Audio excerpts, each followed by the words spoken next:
Sunday the 1st. Tuesday. I tried to write on Sunday, but could not, and did not try on Monday. I'm not even sure I can write today, but will try before I forget the details. I can't explain why, but I do not want to forget the details. We continued in the dark on Saturday night, though slowly, stopping often to search for signs of a fire. Then we saw a thin trail of smoke and sparks floating up into the sky. It was far away, so it took a while to get near enough to actually see the fire. Even then, we weren't sure we had found our wagons. The night was so black, and it was hard to see clearly.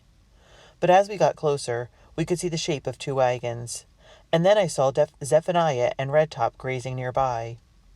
We tried to get General O'Brien to speed up, but he wouldn't, so we called out to let everyone know we were coming. When we were very close, Mama came out of the tent and peered into the dark toward us. "Is that you?" she asked. I could see her cross herself. "Oh, dear God, thank you, thank you." It was not like Mama to say such things out loud, and it made me shudder. Mama hurried out to meet us, rushing first to embrace Papa and say how thankful she was to see him and all of us. Uncle Eugenio asked about Aunt Marta and Rosaria, and Mama said they were both fine, though tired, and Uncle Eugenio went to check on them. "And Ernesto?" Papa wanted to know. "He is safe," Mama said. And then her hands went to her face, and she began to cry. "But our sweet Antonetta—" She didn't say it. She didn't have to. It was clear from the way she was shaking what had happened. I felt a numb, tingly feeling traveling down from my head, down my back and arms, and suddenly, I was so tired, my legs felt heavy and useless. Mama said, "I tried everything I knew. Everything." "No, no," Papa said softly. "I know you did what you could. We know." Nana did her best to comfort Mama too, and said, "She is in heaven now, smiling down on us." I stood on the side feeling empty and cold and hoping someone would hug me too. "You must pray for your sister," Nana told me. But then she saw my tears, and she came over and put her arms around me. And then Mama and Papa did the same, and Nana said to us all, "She was so sweet, so sweet. It is more than a heart should ever have to bear." Netta had died on Friday, in the afternoon, just about the time we left the main trail from Rapid City and headed toward the wagons. The fever came over her on Thursday and got worse quickly.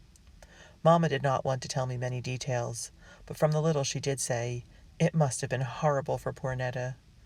The next morning, her breathing was labored, and then it stopped completely. Mama said she refused to believe Netta was gone at first, and hoped that she was only sleeping. But she really knew the truth.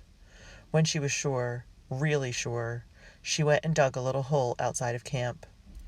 Next, Mama washed Netta and dressed her in a clean dress, then wrapped her in a piece of canvas and put her in the grave.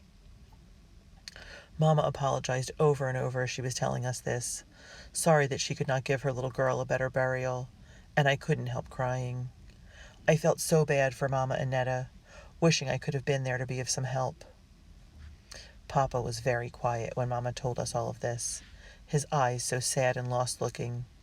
He said it was his fault for not being there, for taking us out of New York, But Mama did not want him to say this, and Nana told him to hush, as if he were a little boy. "Only God knows why he let this happen," Nana said.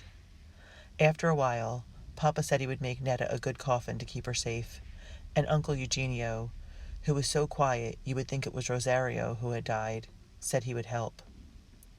Later, Mama said to me, "I found these in her pocket, Teresa. Pages from your diary." She handed me the tissuey yellow sheets, each covered with Netta's neat handwriting. No matter where Netta went or how she felt, she had neat handwriting. If she has to write in heaven, I'll bet hers is the neatest handwriting of all, neater even than St. Peter's, and he has to write in the great book as everyone enters heaven. I am going to paste in her pages now. Wednesday, June 27th, 1883. Dear Aria, Teresa and Nana rode off early this morning. I wanted to tell them they were a sight, with Nana perched up high on General O'Brien's back, surrounded by all sorts of things for the trip, and Teresa wearing such a long, sad face inside her bonnet. But I did not want to send Teresa off angry at me, so I'll wait for her return to tell her. Maybe she will cheer up when she finds Papa. After they left, I stood on the wagon seat and waved to them for a long time. Once I yelled to Teresa, but I do not think she heard me. Aunt Marta did, though, and thought it was Indians coming for us, so Mama said to stop yelling. I am going for a walk alone. Sincerely, Antoinetta. Wednesday, June 27th, 1883. Dear Aria, my stomach hurts again.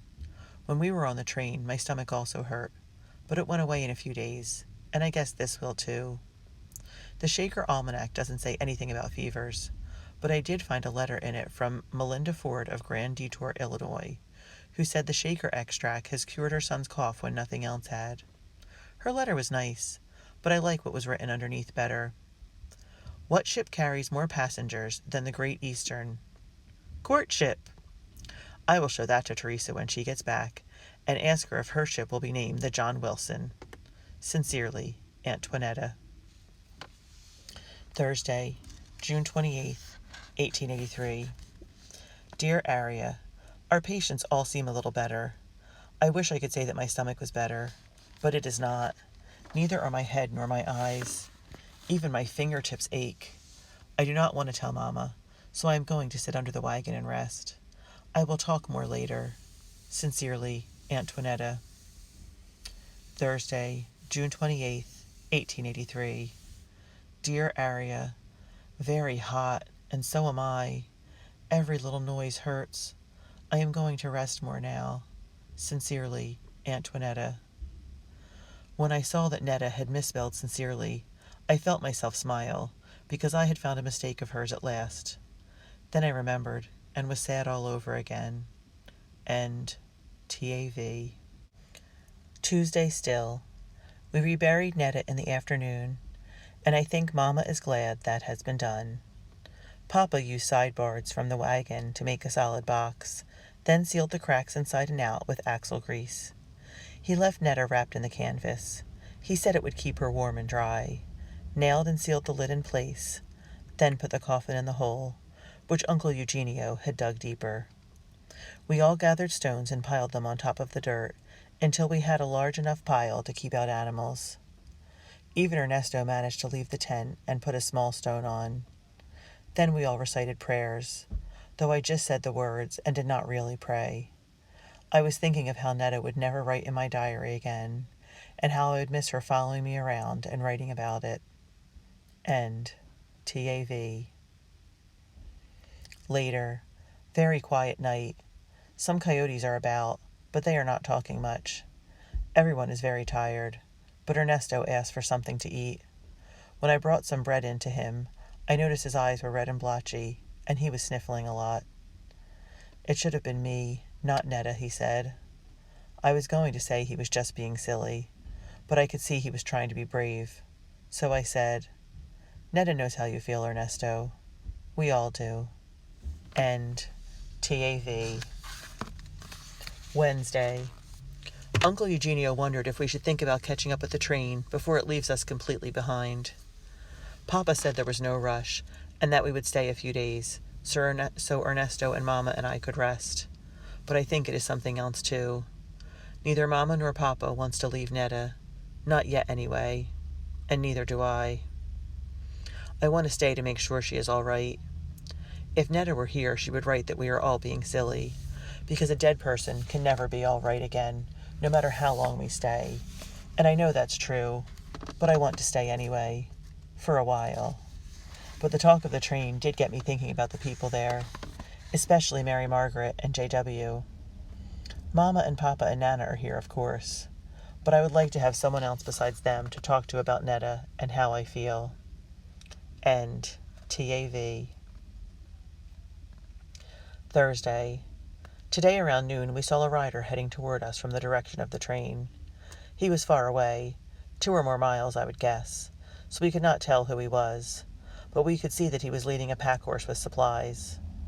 I was hoping it might be J.W., coming to take me away from this terrible dream I was stuck in, and I could almost see him sitting very tall on his horse and smiling a special smile, just for me. So I almost laughed out loud, and Netta would have too, when the rider finally came near and I saw it was Shep. I wasn't upset, though. I think these past weeks and days have taught me that out here what you hope for is one thing, and what happens is something else completely. Shep told us that he'd gotten back from the silver mines, heard about us, and set out right away to bring us fresh water and food. He said he was sorry that he hadn't gotten here in time to be some help to Netta, and Mama said he was a kind soul for saying that. Shep looked embarrassed and said, "Don't know much about that, Mrs. Viscardi. All's I know is I told Mr. Keel back in Waterton that I'd watch over yon, and I was keeping my word no matter what." But he looked pleased about Mama's words, and Nana went out of her way to cook him a fine lunch. Shep also brought us news. The fever kept striking down people even after the train reached the water. Mr. Anderson was sick, but has recovered, and the same happened to Mr. Keel. But others weren't so lucky, and Shep says that when he got there he found 8 new graves and many sick. A number of families, Shep guessed 5 or 6, abandoned the train and the idea of going to Opportunity altogether, and went off on their own. But Mr. Beaulieu was still there and still willing to lead the train across Montana, through the Lemhi Pass and into Idaho Territory. According to Shep, Mr. Beaulieu said he'd been paid to bring us there, and he would, even if it was just one wagon, and took a year to do it. "That man's mighty stubborn," Shep said, "but it helps to be stubborn out here." Then Shep handed me a tiny envelope with a note from Mary Margaret. "Dear Teresa, I don't have time to write a long letter, so these few words will have to do. My mother is ill, but not badly, and my father's sister and I are fine. I hope your brother has recovered, and that you are not sick with the fever. Who will I talk to if you get sick? Shep will tell you all that has happened here, but I wanted to tell you that I am waiting for you, and that you should get everyone healthy and hurry up, because I miss talking to you. Your friend, M.M. P.S. A certain young gentleman has been wandering around camp looking very lost and alone. I said hello to him yesterday, and he asked, 'Have you heard from Teresa?' I believe that this young gentleman misses a certain young lady a great deal." Friday. Shep left this morning to see if there were any other families still behind us who might need help. He told Mr. Keel he would do this and then report back on how many of the trailing wagons would be going to Opportunity, besides those in the main camp. Papa said that when he comes back this way, we should be ready to go with him, and I have to say there was a part of me that was happy to hear this. Nana said, "Good. When the dead are buried, it is time for the living to move on." Still, I worried that when we are out of sight of Netta's grave, I will forget her, just as I have forgotten Francesca's voice and so many other things from our street. End. TAV. Saturday the 7th. Aunt Marta and my cousin are feeling much better, and so is Ernesto. Whenever I thought about Netta, I expected her to appear and say it was all a joke. But then I will remind myself that she will never come back. Ever. And I'd feel so tired and empty. Of course, Nana kept me busy with chores, so I did not have a chance to sit and feel sad for too long. "If your hands are moving," she said, "then your head will not fill up with so many thoughts." Papa and Uncle Eugenio spent the day repairing the wagons and getting them ready to travel. Mama cleaned the wagons and took care of the sick and said everyone would be well enough to travel in a day or 2. End. TAV. Saturday, the 8th. Spent the day packing the wagon so there would be room for the sick and a helper, which means we will have to leave many things behind. I also loaded up the canvas sling with bits of woods and bone for our fire. I would not say things are back to normal yet. Everyone is still very quiet for one thing, but the day felt more comfortable, and I did not have so many thoughts about Netta. Papa said our hurts would heal in time, but that we would never forget Netta or what she was like. When he said that, I had an idea and decided I needed to visit Netta by myself. I told Mama, and at first she looked worried and said it was very dark out where her grave was. Then she reconsidered and said I could go, but that I should take along my pistol in case of snakes or coyotes, which I will do. More later. Later, I left camp and went to Netta's grave, which is up the hill 100 paces, and has a wide open view of everything around it. Once away from the wagons, it became very dark, almost black, and I have to admit I was nervous enough to take hold of the pistol for comfort. But I found the grave and sat down next to it. Then I reached out one hand to touch a cold stone. I waited a minute while the stone warmed, listened to the sounds of insects buzzing, and sun-dried grass rustling, and coyotes talking. "Netta," I said out loud, and my voice cracked a little. I wanted to say her name, to see how it felt in my mouth, to know it was all right to say it. Then I told Netta that I missed her, and the way she was always reading my private thoughts and making comments about them, and how she was always correcting my spelling, and all of the other things she did. If Netta could have, I bet she would have said I was crazy to be talking to a dead person, but I don't care. It felt good to say these things out loud. Then I told her what Papa had said about the hurt going away, and what I plan to do, that from now on I will call my diary Netta. In this way, I can talk with Netta, my diary, directly, and maybe I will not miss Netta, my best friend and sister, so much. I looked around then. Below me, the campfire gave off just enough light to let me see the shapes of our wagons and tents and animals. I could see my parents, Uncle Eugenio, and Nana moving around the fire, talking quietly and getting ready to go to sleep. Not much else was visible, not the distant black hills, or the rolling hills of grass, or the light from another fire. A cool breeze was blowing. The wind never stops out here. And I suddenly wished that the Indians were there to sing and drum for Netta. Then I saw it, out of the corner of my eye, a streak of twinkling bright light, a shooting star maybe, moving across the sky. There 1 second, then gone into the blackness of the universe the next. That was Netta in heaven, I told myself, where she will drive St. Peter and all of the other saints and angels crazy with her little sister know-it-all antics for all eternity, which made me smile and cry at the same time. I said goodnight to Netta then, and went back to camp. End for now. TAV. Saturday, July 14th, 1883. Dear Netta, I have been waiting to write something happy for you to hear. On Wednesday, Shep came back for us, along with 3 other wagons, and we set out immediately, after saying goodbye to you, to find the rest of the train. Papa drove one of the other wagons, because the man had died and his wife was still sick, so I drove our wagon. It was slow going, and every time I asked Shep how far we had gone, or how far we had to go, he would say, "Every step is a step closer," which I think is Shep's way of saying he doesn't know. Thursday and Friday we traveled along like this, not hurrying and stopping often. Once, when Uncle Eugenio worried about the rest of the train leaving us behind, Papa said, "Idaho is not ever going to move, Eugenio. We will find it." Ernesto and Rosaria felt stronger, and each took turns riding next to me and asking me questions about driving. But that is not what I wanted to write about. On Saturday, around noon, I was leading our small group when we came over a great grassy bump of land and saw the train of wagons down below near a pond. There were fewer wagons than I remembered, due to those who had pulled out. But they were there anyway, with women, men, and children moving from wagon to wagon, making repairs, cooking, talking, caring for animals, playing. We plunged down the hill, and as we did, Shep rode forward and let out a whoop and waved his hat to those below. Everything seemed to stop a moment down there, as people looked to see who was calling. And then people began coming toward us. It seemed like all of them, though that could not be. Some running, some walking. I could hear distant shouts of hello and how are you, and then I spotted J.W., who jumped on his horse, spurred it, and came flying up to greet us. Mary Margaret was there too, and her mother, and Mr. and Mrs. Hess, and Mr. Anderson, and, well, you can picture it, a sea of familiar smiling faces. Mr. Keel emerged from the crowd.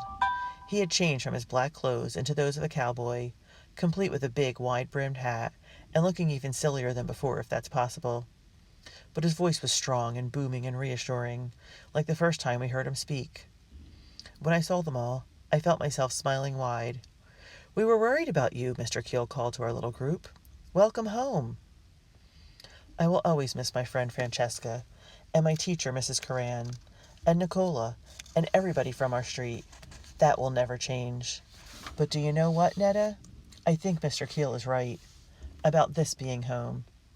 We are together, Mama, Papa, Nana, Ernesto, Tomas, and me, and we have our thoughts about you and everybody else, and we are surrounded by all of these people who care about us.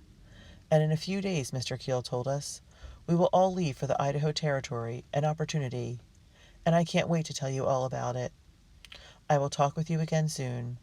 Your forever sister, Teresa Angelino Viscardi. Epilogue. Teresa and her family, and everyone else on the train, completed their grueling trip to Idaho and established a town of opportunity in a broad valley that was even more beautiful than Mr. Keel had described. True to his word, Mr. Keel had roads put in, built a sturdy school and meeting house, and organized groups for the construction of houses and the clearing of land. Both Viscardi families did well in opportunity. Uncle Eugenio and Aunt Marta lived above their dry goods store for nearly 4 decades and were the first in town to have running water, an indoor bathroom, electricity, a telephone, a radio, and a car. Rosario married when she was 17 and moved to Arizona, where she had 4 children and carried on a lively correspondence with Teresa. Meanwhile, the earth bloomed under the loving attention of Teresa's father, who experimented with many different crops and eventually bought up 3 additional plots on which he planted apple and peach trees. Her mother took in occasional boarders to supplement the family income and taught nearly 100 children how to play the piano during her lifetime. Ernesto went off to college in California and studied to be a horticulturist. Baby Tomas never left opportunity and eventually took over the running of the family farm when his father retired. Nana, who lived to be 96, dispensed words of wisdom in Italian and English to family, friends, and anyone else she encountered. Just 1 year after the founding of Opportunity, Teresa was asked to help teach school by Mr. Cross, the head teacher. "Your sister said you were the smartest person she had ever met," Mr. Cross told her, aside from herself, of course. Teresa assisted Mr. Cross for 6 years, then took over as head teacher when he retired, a position she maintained until her retirement in 1936. Teresa never did marry J.W., despite Edie's prediction. He asked her to marry him 4 times before she was 19, but she always said no. She never told him why she would not marry him, but she did tell Netta. J.W. is a good man and a dear, kind friend, and he will do great things in his life, but you are right. He does not laugh enough, and a life without laughter is a life without surprises, and that is something I could not bear. When Teresa was 36, she met and married James Madden, a member of an itinerant harvesting crew that worked the region at the turn of the century. They had 3 children, all of whom went to college, and they lived a very simple, spare life. Just 1 week before her death, Teresa was able to write in her diary, July 9th, 1952. Dear Netta, the children and their children and their children have all left, so now the house is quiet at last, and I have time to write again. I wanted to tell you about little Jackie, Barb's girl, the one who reminds me a lot of you. She came up to me the other day and demanded, "Where is your television, Nana? We have one, you know, and Daddy said if it doesn't explode, we'll get another soon." I tapped the side of my head and said, "I have all the pictures I need up here." "Really?" she said. "Can I see them if I look in your ear?" I laughed so loud that Jackie began laughing, and so did others around us. I realized then that, despite some sad moments and some hard times, I have had one of the happiest lives of anybody I know. It might not be much, but I don't know many people who can say that and really mean it. Do you? I can hear James banging around in the kitchen, which means he is looking for something and can't find it. You would think he would know by now to wear his glasses. I will close and talk with you later. End for now. Your sister, T.A.V. Life in America in 1883. Historical note. From the arrival of the first European colonists in the early 17th century, America has been a land of religious, social, and economic experimentation. The Pilgrims fled religious persecution in England and economic insecurity in Holland to establish a colony at Plymouth, Massachusetts, during the winter of 1620. Even before stepping ashore, the travelers asserted the uniqueness of their experimental settlement when 41 adult males signed the Mayflower Compact, a document that, among other things, declared annual elections for a governor and his assistants. No longer would the Pilgrims be ruled by a non-elected king or his hostile church. Under the careful guidance of their second elected governor, William Bradford, the Plymouth colony prospered and grew powerful. Unfortunately, the idea of religious freedom did not extend to anyone outside of their church, nor did it even allow a member to openly question the government or the religion. One member, Roger Williams, was hounded out of Massachusetts for his outspoken criticism and, along with the support of others, such as Anne Hutchinson, founded Providence, Rhode Island. Here another experimental colony, and the first truly democratic one, was set up, where the functions of the church and government were separated, and where all religions were welcome, and where freedom of expression became an operating principle and not just words on a paper. And so it has gone throughout the past 300 years. One small group of individuals after another would detach themselves from a larger, more established community to create another that promised religious, economic, or social reform, and sometimes all three. Some of these groups are fairly well known to us, such as the Shakers or the Amana colonies, while others, such as the Harmonial Vegetarian Society, the Association of Brotherly Cooperators, and the German Colonization Company, came and went pretty quickly. So far, over 140 such utopian societies have been identified, with the largest number being founded between 1870 and 1900. These communities seem to have three things in common. First, they were generally established far from urban centers.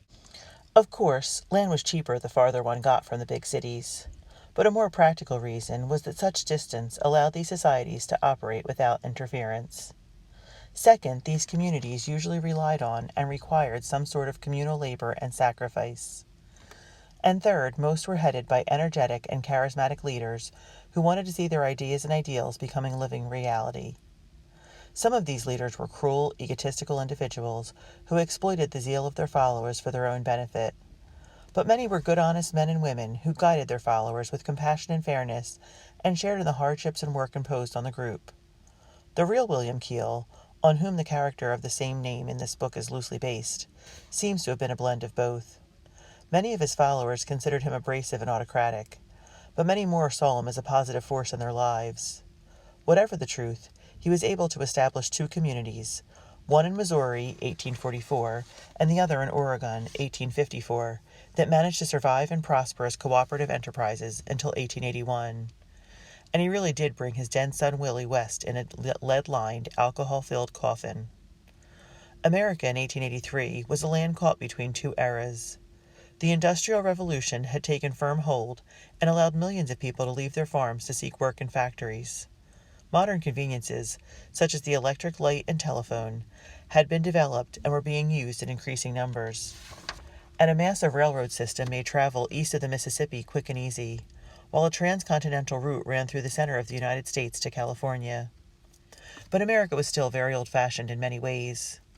Most people had to live and work on farms, using horse-drawn plows, wagons, and equipment. There was still what many people referred to as the Indian problem out west, though most Native American tribes had already been forced onto reservations by this time. And while railroad companies were building lines west of the Mississippi in hopes of connecting all states in a spiderweb of steel rails, most of these would not be operating until the end of 1883 or later.